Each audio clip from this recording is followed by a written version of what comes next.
India versus Bangladesh का जो match हुआ, उस मैच में इतने रिकॉर्ड्स बने हैं, इतने रिकॉर्ड्स टूटे हैं कि ना चाह करके भी मुझे ये वीडियो बनाना पड़ रहा है। कुछ लोग जानते होंगे कि इंडिया इंग्लैंड से बेस्ट बेसबॉल खेला है, उसी का मैं बात करूंगा। तो ये सिर्फ एक ही पॉइंट है, बहुत सारे पॉइंट्स हैं जिसके बारे में आज मैं बात करने वाला हूं। बहुत सारे रिकॉर्ड टूटे हैं जिसके बारे में आज मैं आपको बताने वाला हूं, आप दंग रह जाएंगे। चलो तो डायरेक्टली हम रिकॉर्ड पे जाते हैं, क्योंकि आज मैं भी नहीं चाहता कि ज़्यादा वक्त लूं और आप लोगों को वेट करवाऊं। चलो डायरेक्टली हम रिकॉर्ड जानते हैं कि क्या क्या आज रिकॉर्ड टूटा है एंड बना है। सबसे पहले तो लगभग 3 दिन तक बारिश होती रही, आप लोग जानते ही होंगे, जिस वजह से मैच नहीं हो पाया। और टेस्ट मैच ऐसा है कि बहुत बार 5 दिन खेल हो भी जाता है, उसके बाद भी रिजल्ट नहीं आता, ये भी जानते होंगे आप। ऐसे में कोई टीम ये कह दे कि हम 2 दिन में टेस्ट मैच जीत के दिखा देंगे, तो ऐसा कोई नहीं कह सकता। हाँ, ये बात अलग है कि बोलेंगे कि चलो 2 दिन बचा है, इसमें हम थोड़ा सा प्रैक्टिस कर लेते हैं, थोड़ी सी बॉलिंग एंड बैटिंग की प्रैक्टिस हो जाएगी, थोड़ा सा मैच देखने को मिल जाएगा। इतना ही 2 टीम सोच सकती है। बट यहाँ गेम में एक ट्विस्ट था, कैप्टन रोहित शर्मा। मैं गौतम गंभीर का ज्यादा प्रेज नहीं करूंगा, उसका रीजन है कि रोहित शर्मा 1.5 साल से एक ही टेम्पो पे खेल रहे हैं, अटैकिंग। एंड आप सब जानते ही हैं, गौतम गंभीर नहीं थे तभी coach. And Jaiswal and Ashwin ने जिस तरीके का इंटरव्यू दिया, उससे ये साफ साफ पता चलता है कि मैच को रोहित शर्मा के माइंड ने जितवाया है। तो दोनों टीम में बस एक फर्क था, वो था रोहित शर्मा। ऑफकोर्स हमारे प्लेयर भी दमदार हैं, बट कई बार क्या होता है कि अगर माइंडसेट प्रैक्टिस वाला होता ना, तो वो जो प्लेयर हैं, जो दमदार प्लेयर थे, वो भी उस हिसाब से परफॉर्म करते। बट जब कैप्टन फ्रंट में आके बोले कि नहीं, हमें ये मैच जीतना है, तो वो दमदार प्लेयर अपने कैलिबर पे खेले, 200% मैच में दिए। 5 दिन के मैच में लगभग में 3 दिन चला गया, 2 दिन से थोड़ा ज्यादा मैच चला। एंड उसमें बांग्लादेश 74 ओवर खेल चुका था। एंड आप जानते हैं कि एक दिन में मैक्सिमम 90 ओवर ही डाल सकते हैं। उसमें भी ये कंफ्यूजन था कि 90 ओवर नहीं डाल पाएंगे, एंड उसमें भी एटलीस्ट 2 इनिंग और होना था। तो ऐसे में रिजल्ट नेक्स्ट टू इम्पॉसिबल हो जाता है। उसमें से भी, उस 2 इनिंग में से इंडिया को एक इनिंग में इतना रन बनाना था कि बांग्लादेश के 233 को पार करके इतना और रन होता कि बांग्लादेश सेकेंड इनिंग में खेल पाते एंड उतना रन नहीं बना पाते, एंड वो ऑल आउट हो जाते। एंड ये सिनारियो अगर एक टीम को बताओ तो बोलेंगे क्या दिमाग खराब हो गया, पागल हो गए, ये ऐसा हो ही नहीं सकता। बट इंडिया का विनिंग माइंडसेट देखो। सबसे पहले बांग्लादेश को 233 पे ऑल आउट किए, इसके बावजूद भी कि मोमिनुल ने सेंचुरी लगाया था। इसके बाद ड्रेसिंग रूम में जब इंडिया गई, तो रोहित शर्मा बैटिंग करने आने से पहले बांग्लादेश को सेकेंड इनिंग में कैसे खिलवाना है, उसकी स्ट्रैटेजी बनाने लग गए।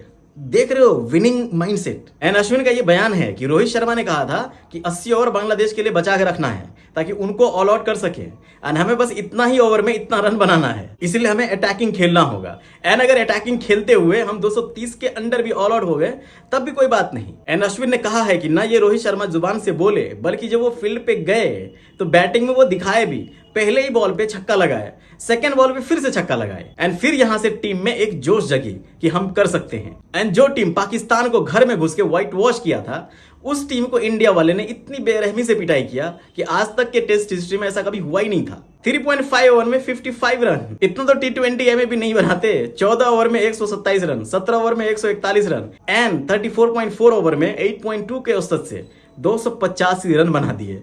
मतलब अगर 8.2 के औसत से ओडीआई में भी अगर देख लो तो 50 ओवर में 410 रन हो जाता है। इससे आप देख सकते हो कि इंडिया किस हिसाब से बांग्लादेश को कूटा है। एंड रोहित शर्मा जिस बांग्लादेश को 80 ओवर देने का सोच रहे थे, वो 47 ओवर में ही ढेर हो गई। एंड वो ढेर हुए नहीं, बल्कि अश्विन, बुमराह, जडेजा, इन लोगों ने ढेर किया। इसके बाद इंडिया के लिए काम बिल्कुल ही आसान हो गया था, क्योंकि जीतने के लिए सिर्फ 100 रन से भी कम चाहिए थे। बट कहते हैं ना कि क्रिकेट में कुछ भी नहीं कह सकते। ऑस्ट्रेलिया के 7 विकेट आउट थे, बट 8वां आउट ही नहीं हो पाया, और अकेले मैक्सवेल मैच छीन के लेके चला गया अफगानिस्तान से। तो ऐसे में 100 रन भी बनाना था। बट हाँ, इंडिया वाले ज्यादा नुकसान नहीं किए, सिर्फ 3 विकेट के नुकसान पे मैच जीत लिए, वो भी एक सेशन पूरे के पूरे बाकी थे। आप डोमिनेंस देख सकते हो। इस तरह इंडिया इतिहास रच दिया। एंड कुछ इसी तरीके से इंडिया पहला मैच भी जीती थी, पूरे डोमिनेंस के साथ। मतलब इंडिया का एक चीज मुझे बहुत अच्छा लगा जब बांग्लादेश के साथ खेली है, तो कि हमें मैच नहीं जीतना है, डोमिनेंस के साथ जीतना है, उनको पटकनी दे के जीतना है। अगर 500 रन का टारगेट है तो हमें 250 रन के अंदर ही उनको ऑल आउट करना है। अब चलो जानते हैं कि क्या क्या इतिहास रचा गया है। अभी तक इंडिया के जितने भी धुरंधर टेस्ट प्लेयर हुए हैं ना, उन सबको यशस्वी जायसवाल ने पीछे छोड़ दिया है एंड आगे निकल गया है। अभी जायसवाल सिर्फ 22 साल के हैं, एंड इतने ही एज में सुनील गावस्कर 1971 में 918 रन बनाए थे, एंड जिस रिकॉर्ड को आज तक कोई तोड़ नहीं पाया था। बट 2024 में यशस्वी जायसवाल 22 साल की एज में 929 रन बना करके उस रिकॉर्ड को तोड़ दिया है। सोचो कि इस रिकॉर्ड को टूटने में 53 साल लग गया। एक प्लेयर दोनों इनिंग में 50 से ज्यादा रन बनाए हों प्लस स्ट्राइक रेट 100 से ऊपर हो, वो इंडिया के सिर्फ 2 ही प्लेयर कर पाए हैं। एक है वीरेंद्र सहवाग एंड दूसरा है ऑब्वियसली यशस्वी जायसवाल। वीरेंद्र सहवाग 2011 में यह कारनामा किया था, उससे पहले किसी भी प्लेयर ने ऐसा नहीं किया था। एंड 13 साल बाद यशस्वी ने ऐसा कारनामा कर दिया एंड रिकॉर्ड तोड़ दिया। इस टेस्ट से पहले इंडिया में जितने भी टेस्ट हुए हैं उसमें इससे ज्यादा रन रेट के साथ कभी बैटिंग हुई नहीं है। इस टेस्ट में 4.39 रन रेट के साथ बैटिंग हुई है। इससे पहले 1982 में इंडिया एंड श्रीलंका के अगेंस्ट 4.13 के रन रेट के साथ बैटिंग हुई थी। मतलब कि 1982 के बाद 2024 में वो रिकॉर्ड टूटा है 4.13 का। वर्ल्ड में अभी तक जितने भी टेस्ट हुए हैं उसमें ये 7वीं बार ही ऐसा हुआ है जब टेस्ट मैच का रिजल्ट 2 दिन के अंदर पॉसिबल हो पाया है। इससे पहले 1955, 1958, 2000, 2001, 2019, 2021, 2024 एंड 2024 में हुआ है। वर्ल्ड में अभी तक जितना भी टेस्ट हुआ है उसमें से सिर्फ दुनिया की एक ही टीम ऐसी है जो इस शिद्दत से कुटाई की है।